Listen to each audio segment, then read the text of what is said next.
Hello, good morning. I'm back with yet another boring and disgusting edition of Thinking Fast and Slow. I will set my timer of 5 minutes.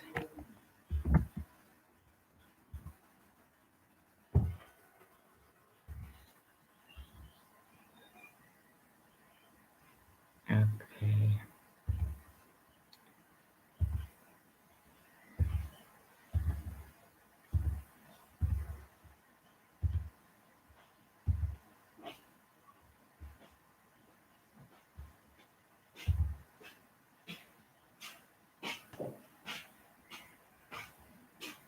the timer is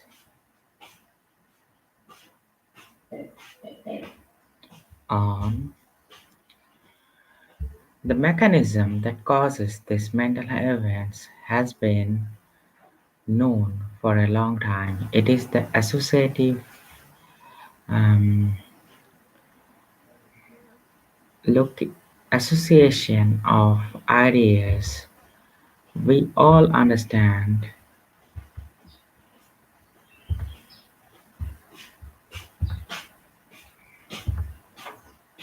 I have the world's slowest computer.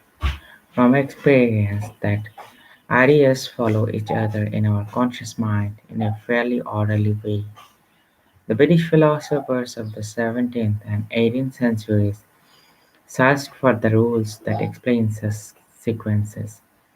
In an inquiry concerning human understanding published in 1748, the Scottish philosopher David Hume reduced the principles of association to three: resemblance, contiguity in time and place, and causality. Our concept of association has changed radically since Hume's days, but his three principles still provide a good start. I will adopt an expansive view of what an idea is. It can be concrete or abstract, and it can be compressed in many ways: as a verb, as a noun, as an adjective, or as a clenched fist. Psychologists think of ideas as nodes in a vast network called associative memory, in which each idea is linked to many others.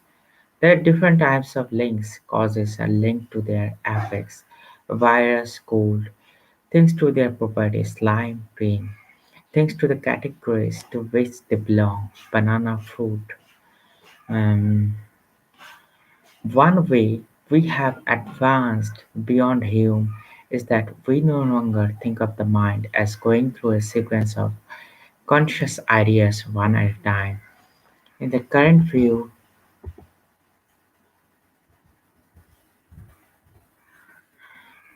of how associative memory works, a great deal of happens at once. An idea that has been activated does not merely evoke one other idea, it activates many ideas, which in turn activate others. Furthermore, only a few of the activated ideas will register in consciousness. Most of the work of associative thinking is silent, hidden from our conscious selves. The notion that we have limited access. Naturally, it is alien to our experience, but it is true. Um, you know far less about yourself than you feel you do. Marvels of priming.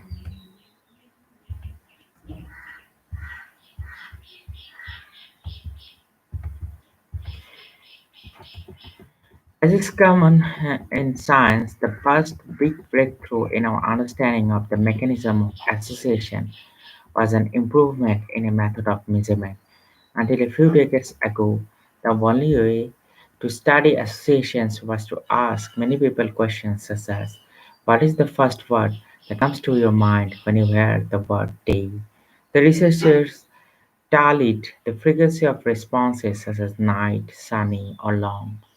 In the 1980s, Psychologists discovered that exposure to a word causes immediate and measurable changes in the ease with many related words can be evoked. If you have recently seen or heard the word eat, so you are temporarily more likely to complete the word fragment so as soup than as soap. And the opposite would happen, of course, if you had just seen wash. We call this a priming effect and say that the idea of eat primes the idea of soup and that wash primes soap. Priming effects take many forms. If the idea of it is currently on your mind, whether or not you are conscious of it, it will be quicker than usual to recognize the word soup when it is spoken in a whisper or presented in a bloody font.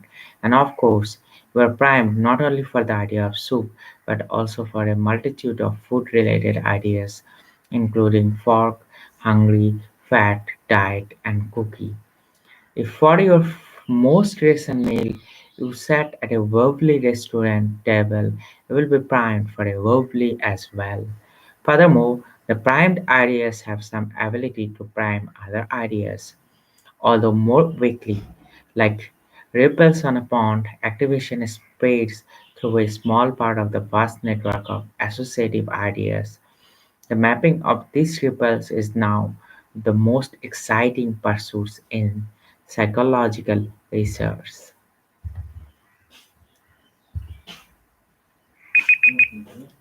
Okay, my timer has ended. I'm trying to do it 10 minutes one day at a time and keeping it as simple as possible. Today's reading mostly comprised of two very interesting and very difficult ideas to understand. Um, One is priming, which not yet ended, and another is associative machinery, how it works.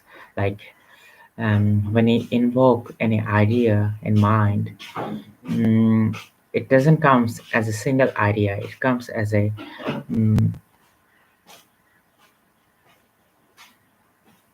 association of many ideas like color, memory, emotion, anything. Like I was invoking a specific city, and I have some memories of a person living in that city, and that was coming again and again in my mind, and I was getting triggered.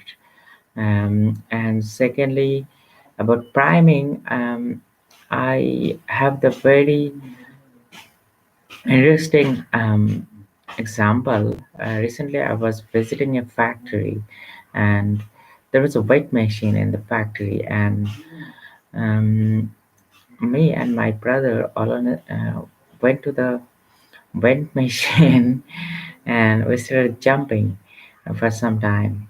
And after some time, there was a group of boys, and we saw those boys also started jumping on that weight machine. So they were primed with our event, what we were doing. And like as a human society believe in a herd or community, it's very common for us to get primed of what others are doing. And anyways, priming and associative machinery are two very important ideas. Like another very negative explanation of associative machinery is that um, I'm trying to deal with some conflicts these days, and all the news that is pumped through my mind um, about the worst case scenario that happens in conflict kind of coming up in my mind again and again. So, um, associative machinery uh, picks all the ideas and like creates a perception of reality to make ourselves safe or to keep ourselves safe.